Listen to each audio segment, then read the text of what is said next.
Behind me here is the home of the Archbishop of Canterbury, Justin Welby. This is Lambeth Palace. It's been here for centuries and so much history that has gone through these doors, discussions, private meetings, royalty, you name it. This was an important palace back in its day.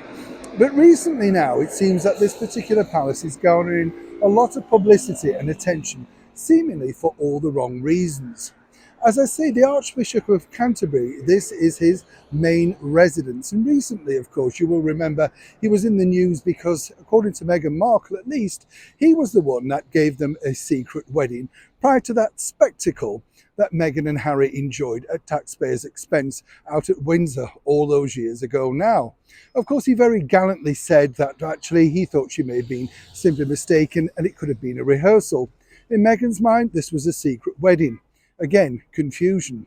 More recently, he's been back in the headlines because he's basically been telling everyone across the United Kingdom, as the head of the Church of England, that we should all welcome in refugees into our homes.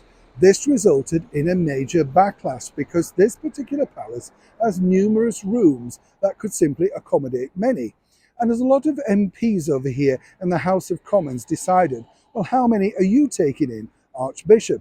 As you can imagine, not going down particularly well. But it's this latest bit of news that's caused a huge backlash. And as ever, I'd love to know what you think about this particular story.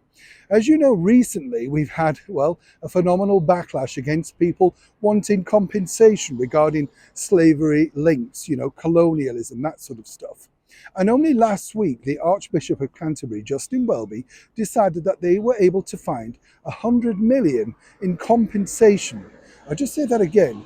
£100 million in compensation because historically, apparently, they have links to the slave trade and they're quite happy now to pay out in some form or another.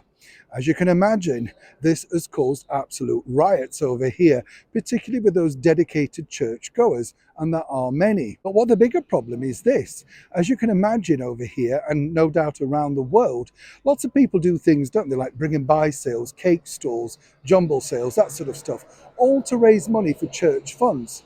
Every time people go to church, they're always being asked to donate, to give more to the place, a new roof, a new heating system, that sort of thing. Now, the problem that you have with that is that that's fine and people are incredibly generous and have been for so many years, donating directly from wills, leaving houses, loved ones' jewels, you name it. But as one person told me, which was really interesting, if they had 100 million literally stashed down the back of the sofa, quite literally, then why on earth do they need to keep asking the parishioners for so much money? Once again, Mr. Welby has not come out to defend his rather strange comments, to say the least. And let's not forget, this was a man that was going to retire only last year, but decided to stay on, sadly, after the, shall we say, very fast and sad demise of our wonderful monarch of 70 years, Queen Elizabeth II, and of course, now to crown our forthcoming king, King Charles III. But right now, as King Charles is defender of the faith, you can imagine the problematic situation he's going to find himself in next time they meet. And they do on a regular basis, as one can imagine.